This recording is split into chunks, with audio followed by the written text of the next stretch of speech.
Hi there, this is Derek here from Pacific Coast Auto, and today we're looking at a 1979 diesel 40 Series Land Cruiser. Now, it's really nice to see one that is in such condition as this. It's got what we believe to be 55,000 original kilometers on it.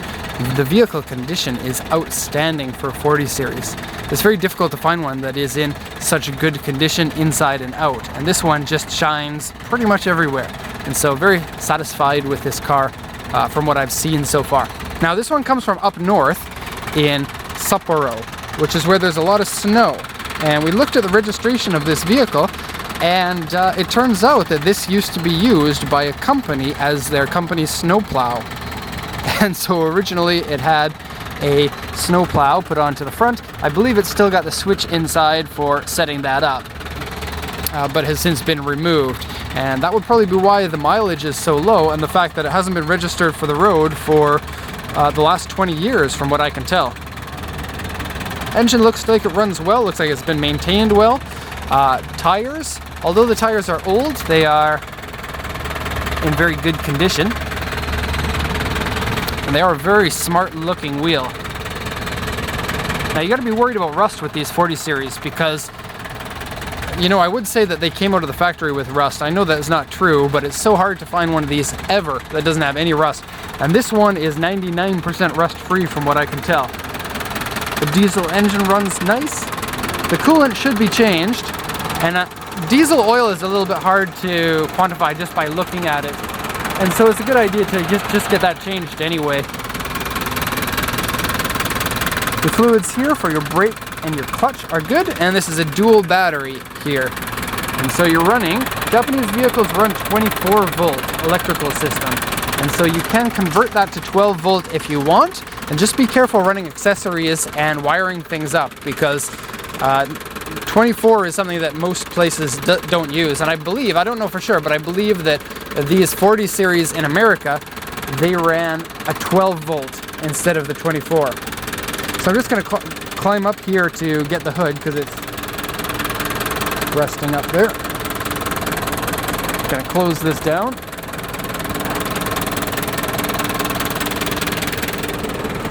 .2 liter 4-cylinder diesel.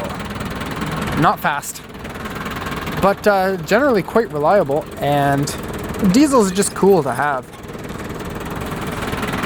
especially in the US. This one's not an FJ. You know, a lot of people call these FJs, but FJ is for the gasoline one. The diesel ones are called BJ, which in my opinion is a much better acronym. And so let's take a look at the auction sheet. We got 56,140 kilometers. This has been color changed to red two-tone, which is white and red. Kind of, I guess the best looking colors for these, in my opinion. The back tire rack has been, I didn't put that back. I'll put that back a little bit later. Okay, so what do we got here? This is an auction grade 3. Now, 3 is a difficult vehicle to buy because it can be a bad condition vehicle, or it can be one that's been in an accident and has been repaired or has some other thing on it. Interior grade is D. I think they're pretty harsh on that. The interior has no liner in it, but it doesn't look too bad to me. It does have a rip in the seat, but we'll get to that in a sec. Diesel engine, of course it's 4x4 because it's a Land Cruiser.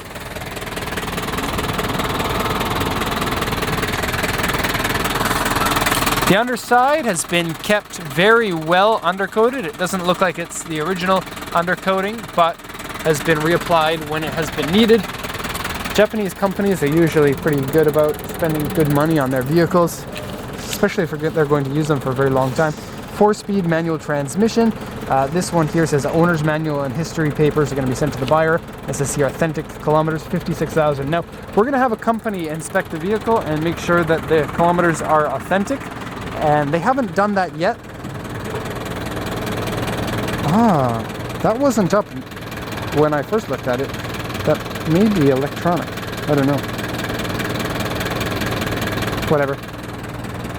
Has been radiation checked, as they all have to be, and it'll get a little sticker here for odometer inspection once we have that taken care of. Driver's seat rip, large, aftermarket wheels. It's got a hitch member. It's actually got both hitch members, which is lucky because usually it's one or the other. And so you've got the claw and you've got the knob and trailer. Now I don't know if these are compatible with trailers that are common in the US, but I'm sure that you can find something. You can find the male end of that and then connect it. The only thing is it's been disconnected from the vehicle's electronic sources, but it shouldn't be difficult to wire back in. I am going to look around the vehicle. We're just going to finish up with this auction sheet first. Okay, headliner is loose and dirty, winter tires on it. Floor corrosion repairs done to it and has sealant put on. Let's take a look at that. And so, I'm just going to take this mat out. And if you take a look in here, it's been repainted and all of this sealant is non-original. And so it's been painted with the sealant. This one and this one, and not that. This and this. And this is all sound deadening material like Dynamat. And that looks like it's not the original sound deadening material, which tends to turn crusty and peels up.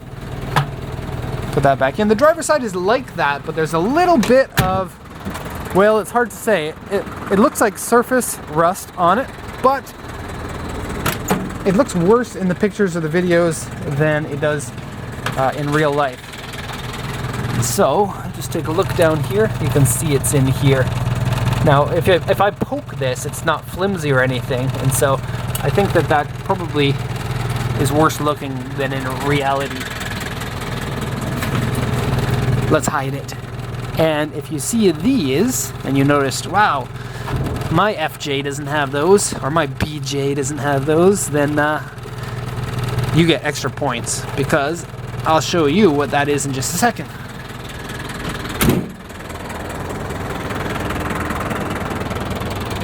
Here we go. Rear member has been bent. Now, a rear member is a frame member. We'll take a look at the rear here. That means that the car's been in an accident, and that's why it got a grade 3. Grade 3 usually means a light accident, and they don't say which rear member. If it's a rear side member or a cross member, they don't say. And so, I don't know. I couldn't find it. I looked around a little bit. Certainly if you spend more time searching, you'll be able to see what they mean, but it doesn't look like there's any problem from what I can see. The exterior paint is uneven a little bit and paint wave, and the roof has some bolts in it to repair it. And this is probably my least favorite part of this vehicle. It's got these bolts that were put in all the way across the front here. And if you look here, you've got these little knobby things here. I can't tell if these are actual bolts that are in it or if those are welds that were done in order to tack them into place for the roof. It doesn't say if the roof is being repaired, but it says, let me rephrase that. It doesn't say the roof was replaced, it says the roof was repaired. And I don't know if that means replaced or not. Now it does say that the roof has some peeling paint, or like W2. The roof's paint isn't perfect. Oh, I'm caught. Okay, not caught. And it says the roof U2, W3. Yes. I'm sorry, I missed this. Replaced roof. Spare tire is missing. And that's that. All the window gaskets are in good shape. This is something that's nice to see because these are old cars. This car is actually older than I am. 1979. And so it's weird to see cars that have been driving around for longer than you've been alive. Oh yes, I left this open so I can see in the back, which I'll do after I do a once around of the car. And so the auction sheet said that the paint is uneven and wavy. For the most part, that comment doesn't concern me, but every once in a while it's bad. And so that comment is for the people who like to take a little bit more risk. I would say probably about 60% of the time it's not too bad, and then every once in a while you get paint that is not very good. And basically all I do all day is look at paint, and I would say that this one is pretty good looking. Better than expected for me, for sure. Okay, there's the once around. I guess we'll take a look at the rear, because 40 series are really cool. They got tons of space inside. Let's open this. It's cool that they're barn doors too, because barn doors are better than anything else. And there's the back. And you get jump seats. And the jump seats fold up against the wall in case you don't like jumping. Oh, that one's stuck. Here we go. So it's like that. But we like jumping, so yes. The back corners are not crusty at all. You got some new sealant here. Everything looks to be tidy there. This is a non-standard weld. If you look on the floor here, this part here has been resealed, and so it looks like it's had rust repairs. I just noticed this, it's got some paint drips here from when it was repainted, and the interior here smells like paint. So it was probably done quite recently. Now this is what I was talking about earlier. It is a rear seat area heater. And it's got an electric fan inside, and it runs coolant or oil, I don't know, but probably coolant, although it would be a lot cooler if it were oil, because then it would act as an oil cooler too.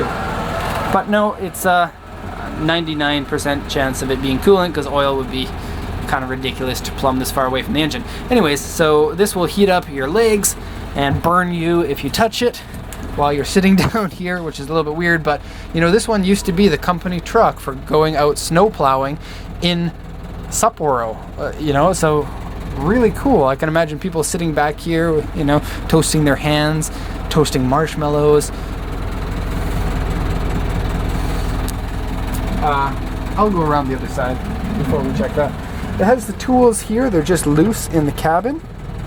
I'm gonna wrap those up so that they don't scratch the paint while it's being shipped. So I'll leave the doors open for that. Okay, now I did drive the vehicle a little bit. It seems to drive relatively good. They do feel like old vehicles while they're driving, and that's because they are.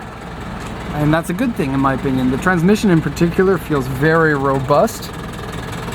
It's kind of one of those transmissions that you can shift without the clutch, which I'm not going to do to this one because I'm nice.